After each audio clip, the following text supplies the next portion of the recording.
Thank you, Mr. Chairman, and thank you, Mr. Secretary. Thank you, Chairman Bernanke, for joining us today. Bonuses paid out by profitable companies to outstanding employees makes sense. Taxpayer-funded bonuses paid out by failing companies who owe taxpayers money makes no sense.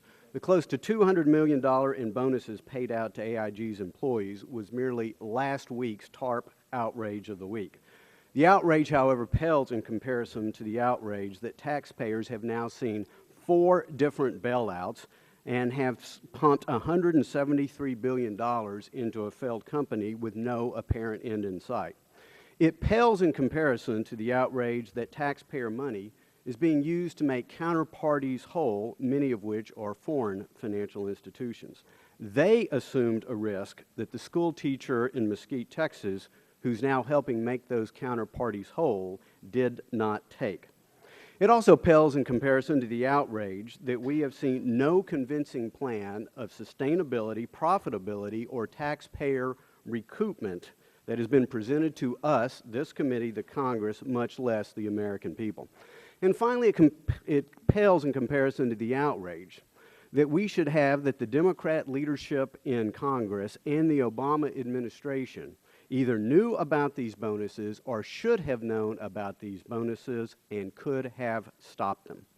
After we learned a provision in the so-called stimulus legislation, which, as a practical matter, the Republicans were not permitted to read, ensured that these bonuses would be paid out, we witnessed the spectacle of Speaker Pelosi pointing a finger at Senator Dodd pointing a finger at Secretary Geithner, and the Secretary Geithner and the Treasury staff seemingly pointing a finger at Senator Dodd. In a town where a few are loath to brag about legislation they authored, this bonus-enabling provision appears to be one of a kind in that it is an apparent orphan. The House went to great lengths to cover up this embarrassment, passing what many believe to be an unconstitutional tax to punish action which Congress did not agree. We could have simply required AIG to pay back 100% of the bonuses before they receive another bailout, which we all know is coming, but the majority insisted on setting the dangerous precedent of punishing people after the fact who engaged in conduct with which they did not agree. Secretary Geithner, I hope this legislation has not jeopardized your efforts to attract the private portion of your public-private investment partnerships. But something else that is needed, Mr. Secretary, the public needs a straight answer. What did the Obama administration know, and when did they know it?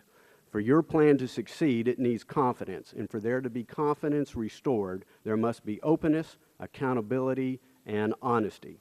As one of my colleagues told me last evening, if you like the way the government has been running AIG, you're going to love socialized health care.